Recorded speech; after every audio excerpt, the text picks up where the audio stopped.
Shifting focus to the Russia-Ukraine war now, where in a major shift of stance, Ukrainian President Volodymyr Zelenskiy has offered to drop the country's aspirations to join the NATO alliance. This, remember, after 5 hours of talks with Donald Trump's team in Berlin on Sunday. The talks are set to continue on Monday along with other European leaders.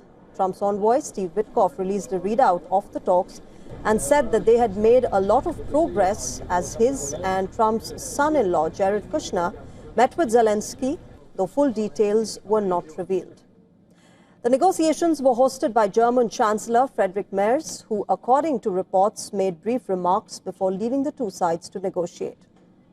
According to media agency Reuters, Volodymyr Zelenskiy spoke with the reporters on WhatsApp chat and said that it was Ukraine's desire to join NATO from the very beginning, and added that these would have been the real security guarantees. He also added that some partners from the US and Europe did not support this. And therefore, Article 5-like guarantees for Ukraine from the United States and security guarantees from European allies, as well as other countries like Canada, Japan, are an opportunity to prevent another Russian invasion. A Ukrainian presidential advisor said that Volodymyr Zelenskiy would comment on the talks once they are completed on Monday. In fact, he also said that Ukrainian officials were considering the draft documents.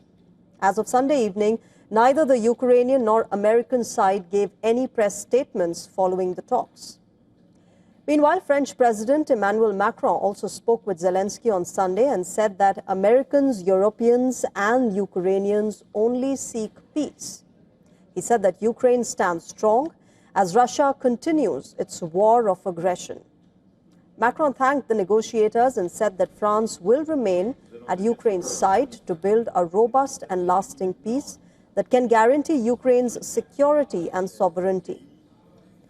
Now, amid the ongoing talks, Kiev residents expressed skepticism on Sunday about the ability of Western allies to provide strong security guarantees to Ukraine. This move, remember, marks a major shift for Ukraine as a safeguard against Russian attacks, since such an aspiration included in its constitution.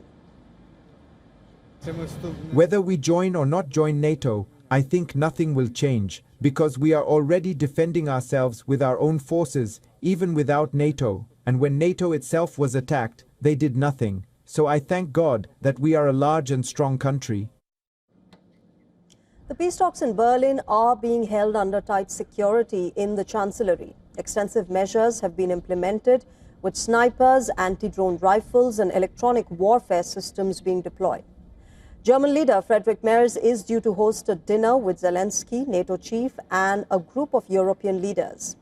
The key questions remain on Ukrainian territorial concessions, future security guarantees for Kiev, and whether Moscow would agree to any proposal hammered out by the Europeans and Americans.